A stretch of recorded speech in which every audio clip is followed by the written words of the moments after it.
di le Mauritanien ci gaz bi nga xam ni bokk nañu ko tey Ousmane Sonko di le premier ministre dem na ci diwaanu ko Côte d'Ivoire lim fay def nag mooy une visite de travail Arfan pour gën a renforcer coopération bilatérale bi nga xam ni dox na ci diggante ñaari réew yi kon mu mel ni ñoom ci tànku gën a rataxal diggante yi la ñu nekk waaye gën a dëgëral coopération bi nga xam ni seq nañ ko ak réew yi nga xam ni ñooy suñu ay dend di réewu Afrique yi Arfan ban jàngat nga ñu ciy defal. Oui, c'est la diplomatie transparente. Donc, nous réclamer, des gens réclamaient Ousmane Sonko de ne pas voyager. Ousmane Sonko de voyager. Si, les gens parlaient comme ça. Oui, comment on peut avoir un premier ministre qui ne voyage pas? Il va même pas dans la sous-région. Attention, la diplomatie, c'est pas comme ça. Les voyages de travail, c'est pas comme ça.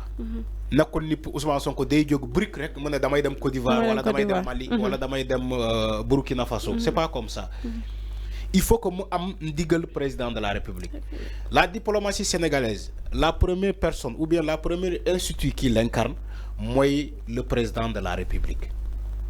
Moom moo délégué ses pouvoirs au ministre des Affaires étrangères mu ne ko léegi comme man sama bëri naa ay programme mënuma dem fii mënuma dem fee léegi damay déléguer mes pouvoirs à vous le ministre des Affaires étrangères comme ça nga mën a doxal suñu diplomatie mu jël yeneen pouvoir délégué ko au premier ministre mu ne ko yow tamit mën ngaa doxal suñu diplomatie bi beneen pouvoir bu si des ci diplomatie bi mu jàggale ko Assemblée nationale donc moo tax tu vois même des députés qui voyagent dans l'affaire de la diplomatie, dans le cadre de la diplomatie. Donc, il n'est pas dit que Ousmane Sonko, en tant que Premier ministre, il doit tout le temps effectuer des voyages de travail ou bien des voyages de diplomatie. C'est pas comme ça.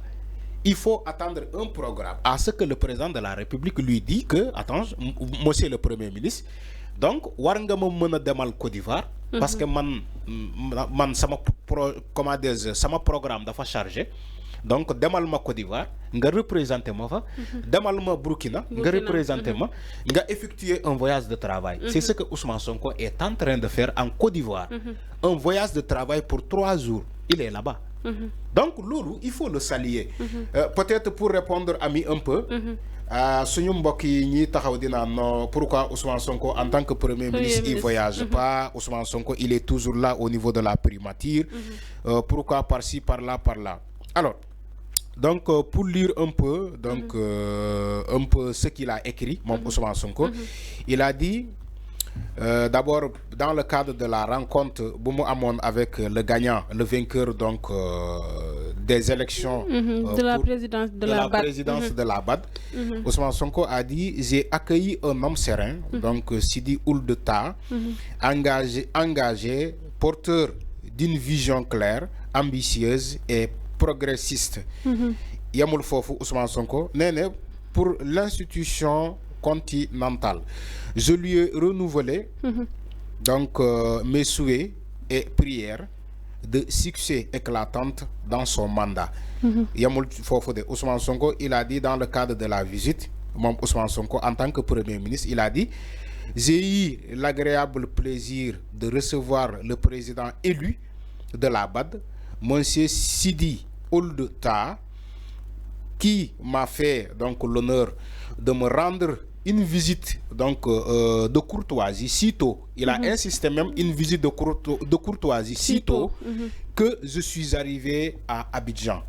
Donc benen bi tamit Ousmane Sonko toujours à Abidjan dans le cadre de la diplomatie, il dit même le premier ministre Ousmane Sonko et moi je suis en Côte d'Ivoire pour une visite de travail et d'amitié de 3 jours.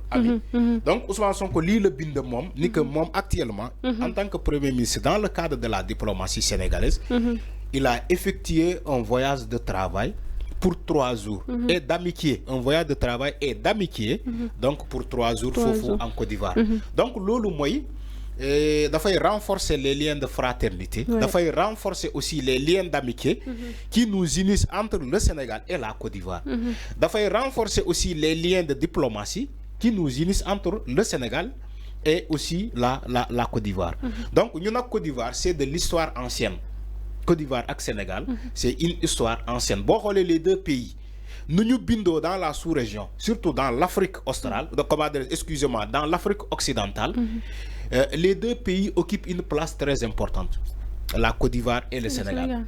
Nous occupé une place très importante donc dans le développement et aussi dans l'organisation donc de l'Afrique de l'Ouest.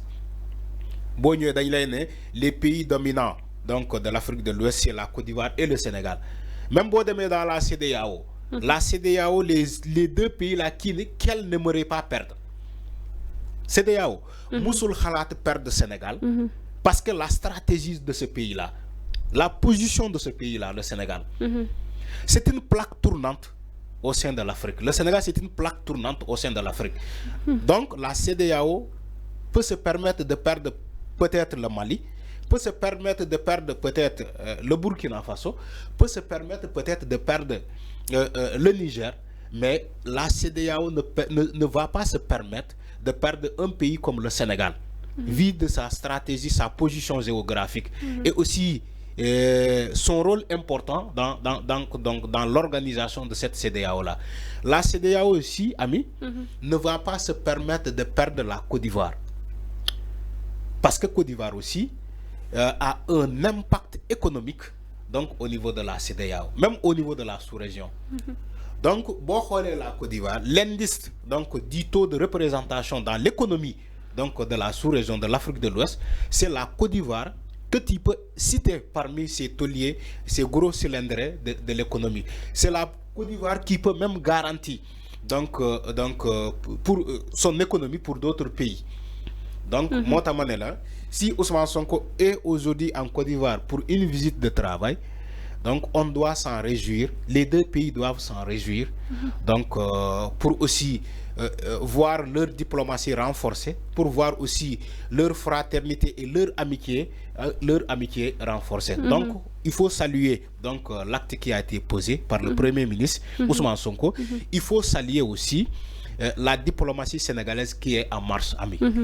Enfin, ñu seetlu aussi que ni le président de la République son excellence Bassirou Diomaye Diakhar Faye bi mu jëlee réew mi ak léegi gis nañ ni ñoom seen taxawaay luñ ci gën a seetlu mooy dañuy gën a jege réewu Afrique yi nga xam ni ñoom la ñu dendal dañ leen di gën a jege wantu ak Sénégal du ma ni sax dañoo sori wante woon wala que amuñu woon benn affinité bi mais dafa mel ni ñoom dañoo nekk di ko gën a renforcer muy Gambie muy Mauritanie muy Mali di Guinée di Burkina bi nga xam ni premier ministre dem na fa barki démb tey Côte d'Ivoire gis nañ ni seen ay visite lu ci ëpp ci biir Afrique lañ koy defee ci sous-région bi lañu koy defee. Est-ce que yow Arfan santi nga ni que loolu c'est une nécessité que ñu jël rapprocher Sénégal ak yeneen réewu Afrique yi? Oui, li ma doon wax sànq dama ne le Sénégal est frère de ces pays-là, que ça soit la Gambie bi nga wax, que ça soit le Mali, que ça soit le Burkina, la Côte d'Ivoire, ainsi de suite. On est tous des frères. On est tous des frères. Oui. Donc, je crois que pour commencer d'abord la diplomatie, on doit d'abord aller dans ces pays-là. Tout récemment, le président de la République était en Guinée-Bissau. Donc, son homologue Sissoko Embalo m'a invité. Quand même. am ñuy critiquer naan Guinée mënuñoo apporter dara président. Non, il ne s'agit pas de ça. Le président n'est pas allé en Guinée pour Guinée renforcer Sénégal. Non, c'est pas ça. Parfois, les présidents là, ils recevoir une invitation. Donc, le président, si je suis Guinée-Bissau, c'était sous une invitation donc, de son homologue. Omaro Sissoko Embalo. Ba mu demee foofu daf ko takkal grade bu gën a médaille bu gën a kawe ci foofu ci seen cosaan mooy maanaam grade bu amical Cabral. boo demee Guinée ba ñu takkal la grade amical Cabral mooy maanaam yow tu es élevé au plus haut rang donc de ce pays là. gis nañu ko mu takkal ko le président son excellence Bassirou Diomaye Faye. Mais loolu mooy wane ni que xam ami nous sommes tous des pays frères. Oui. Bala président di jéggi ces pays là di dem bitim réew di dem États-Unis di dem France di dem Canada di dem Italie, il faut d'abord renforcer les liens qui nous unissent entre ces pays là, les liens qui nous unissent avec entre les pays de la sous-région. Oui. Donc lolu moy diplomatie bu baax. C'est comme si yow nga am sa kër ami yow sa voisin yi bu ñuy xewle yow doo dem mais yow ñeneen ñi nekk fële bu ñu xewlee ñoo xamante ne ñu sori yi yow da ngay dem fekkee seen xew ñoom seen voisin sa voisin du ñu wax dara dañ lay xaar tamit boo xewlee kenn du ñëw mais loolu la te sa dëkkandoo nga gën a war a sa dëkkandoo bu xewlee da nga ko war a dem nga taxaw ko que ça soit mu doon bànneex wala mu doon nakar sa dëkkandoor bu xewlee da nga ko war a dem représenter taxaw ko wane ni que ñëw nga pour soutenir ko bu subaa yow boo xewlee di nga ko gis sa wet donc c'est ce qui se passe actuellement entre le nouveau régime Bassirou Diomaye Faye Ousmane Sonko envers la sous-région envers ses pays amis envers ses pays frères il faut d'abord renforcer les liens taxaw leen comment dire marquer notre présence dans ces pays-là comme ça Sénégal bu xewlee tu vas voir ces pays-là ñu ñëw l'exemple est là ami cette année on a organisé la fête de l'indépendance du Sénégal, le 4 avril, qui n'a jamais été organisé depuis 1960 dans ce pays. Pourtant, on l'a organisé cette année. Tu sais pourquoi le 4 avril, nous organisons, nous organisé ci Adina. Moi, madame, on a vu, dañoo gis benen xar kanam 4 avril bi. Dañoo gis 4 avril bo xamantene, on nous a rappelé les fondamentaux. Moi, madame, da ngay gis même les familles qui défilaient, les familles traditionnelles. Ñu ne la lii famille Lat Dior la Lat Dior nii la doon kii lii famille Maba Diakhouba lii famille Aline Sitoé Diatta la lii Thierno Omar Bal lii Thierno xawma Madani Tall lii nii on a vu tous ces familles là défiler ci ñu solu traditionnellement lii Maba Diakhouba lii Albouri Ndiaye lii xawma ainsi de suite yemuñu ci loolu mais qui défile 4 avril aussi, ami, on a vu la représentation de toute l'Afrique. Oui. On a vu des gens qui ont porté tous les drapeaux d'Afrique, de l'Afrique, tous les drapeaux de l'Afrique, défiler devant ces présidents-là. Sonko content de tâcher. Sonko content de tâcher. On voit l'Afrique le bagomam. Voilà, c'est comme ça. Donc, imagine ngay gis, muso ko gis ci ben 4 avril. Oui. Lolu mo woné encore une suite logique de la démarche actuellement entre le premier ministre Ousmane Sonko qui va dans la sous-région pour des visites de travail et d'amitié et aussi le président de la République qui part dans ces pays-là sous des invitations et aussi des visites de travail encore de suite. Donc lolu mo am amé ku bëgg Sénégal li ngay wax à moins que tu sois récidiviste, comme ils ont refusé Bato Bobo, récidiviste, à moins que tu sois nihiliste.